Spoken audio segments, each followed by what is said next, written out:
the adults and the teens, we're back again to do a little short YouTube and website clip to keep you moving. Last time we talked about optimism, about looking on the bright side of things, rising to the challenge, that even in a negative situation, it's only temporary, and that you have to have that ability to have the optimism to look on the bright side of things and find the good in the negative. Today I'd like to talk a little about health. And health is that total well-being of health, free from disease. And that only comes through doing the proper things, one of which is nutrition. It's a tough time. Sure, it's easy to stop at the store and get some Twinkies, some cupcakes, cookies. I love my cookies, but even I am cutting down on my cookies, okay? I know, tough to believe, but true enough. So proper nutrition, getting the proper nutrition. 2, physical activity. You need to stay active. Whether you're doing karate with me here on the website channel or in the Zoom classes where we're interactive and I'm making you work on those, or you get outside, you take a walk, you go for a bike ride. I know you can't go to the gym, so be creative. Maybe you have a gym in your basement. Maybe you can put the gloves on and hit the bag. Anything that you can do for activity. Then good hygiene, right? Washing your hands, washing your fingers, washing your thumbs, getting up by your wrist. Really taking the time to wash, do the birthday song. Or better yet, be more creative and create your own song. Next time I see you, share it with me. Say, Sensei, I came up with an awesome song, washing my hands. I'd love to hear it. Sleep. Just because you don't have school, you teens, and if you don't have work, doesn't mean you can stay up all night. Don't. Do the right thing. Get the proper amount of sleep so you can be ready to help your family and others in this time of crisis. In less stress. How do we deal with that? Well, there's a lot of things to do. The other night in the Zoom class, we started out with some Tai Chi. And we did the 8 pieces of brocade, and then we did a little Qigong. If you were part of that class and you can do that, then add that into your activity. Add that into learning how to reduce stress. Begin by breathing. When you breathe in, there's many different ways to breathe, but one way that I always like to do is to think of that first nanosecond of breath, that first initial breath in. And then that first nanosecond of exhale out. And where it emanates from outside the body or inside the body. Think about that and put that into your daily activity.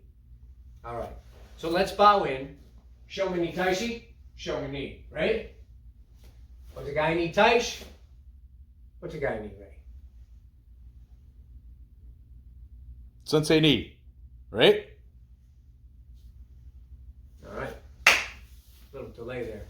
Okay, so we worked on some skills the other day. We've done some kata, did a little self-defense. We worked on that shutdown the other day on that big hook punch. So again, there's a lot of different ways to deal with the hook punch, right? There's plenty of stuff out there on YouTube. So I'm just trying to keep you interactive and get you to think and move with me instead of just sitting there. So get your hands up. We know that when that punch comes in, the ideal time is on the first cue that we see of the hand dropping, the shoulder dropping, the head going back, whatever it is that loads up that hand before it comes to us, we want to be able to see that. We do that through awareness, through being attentive to our awareness skills in karate, right? Using our senses, seeing, hearing, touch, all of that. So when you see that, you know if it's past if it has not gotten past the shoulder line, you can move in and shut it down. We worked on that. But what if it does get past that shoulder line? And now it's on its way. It's too late to shut it down. Well, don't be there when it gets there. That's one of the big karate secrets. I'll tell you that secret right there. If the punch is on the way, don't be there when the punch gets there. That's a big karate secret, in case you didn't know. Don't be there when it gets there. So what are you going to do? Well, I'm going to duck under, right? So bring your hands up, protect your head, go into a cover. Whatever it is you're going to do, Cover and move and duck. And as you're coming down, you should have visual contact, focal contact. Hit into the midsection, hit into the groin. So just practice working on getting underneath this punch and hitting, and continuing your movement up to the back of the opponent. More than likely, they're putting everything they have into this punch, and you want to end up on this back side of them. So I will punch you. I will gladly punch you. I will need you to duck underneath, okay? So I'll give you the big haymaker. You cover up, get underneath, hit me. Ah, that's it. Good. Was that all you got though? Okay. Go ahead. Now look for the visual cue. Do you see it?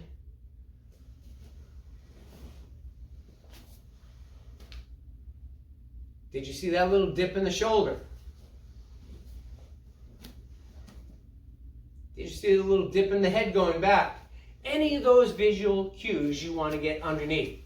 So now we're working to get underneath, right? Now, we hit, we come up, slam, slap right onto the back of that opponent.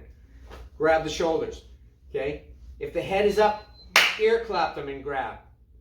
Get that grab, and now what are we going to do? Well, that's a good question. Because in all our self-defense, we're trying to take away three things: sight, air, and mobility. So when we duck under here and we hit in the groin, we're taking away some mobility. Hit him in the midsection or solar plex, you're going to take away some air. Come up underneath, grab. Now let's take away mobility by stomping into the back of the leg.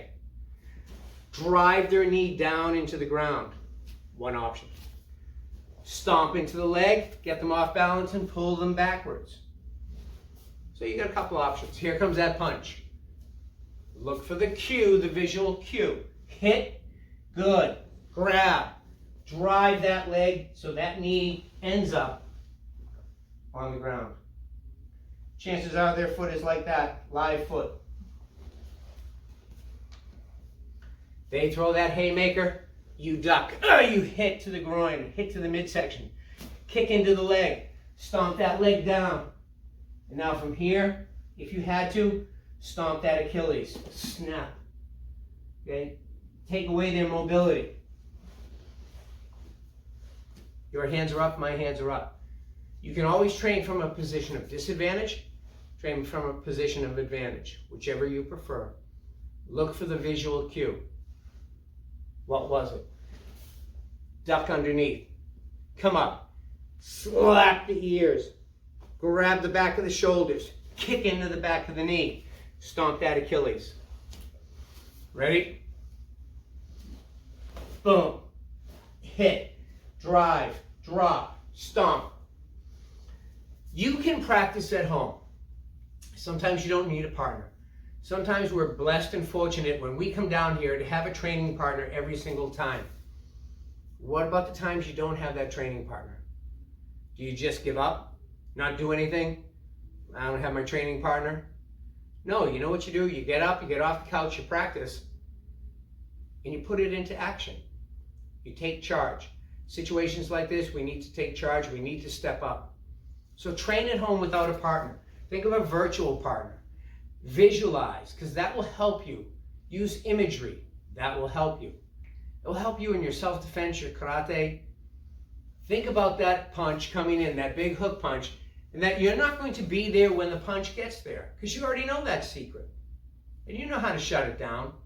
But for this one, you're not going to be there. You're going to duck underneath, come up on the other side, grab, take away mobility, again, stomp, ear clap, any of those things that can take away a person's mobility, sight, or air. And the last thing I want to talk about, of course, is just continuing to be the best that you can be and to do the next right thing for your family, for your loved ones, things like that. I'll see you in the Zoom classes. We have a lot of fun in those. That's great. These little YouTube clips are great too because they give you some skills. It gives me a chance to get out and make this video. And again, a big shout out to Chris Jensen for helping me with the videos and and stepping up our video production skills. So, have a great day. I will see you soon in the dojo. Let's bow out. Face the Shomen. Shomen ni Taishi. Shomen ni. Right? Otagai ni Taishi.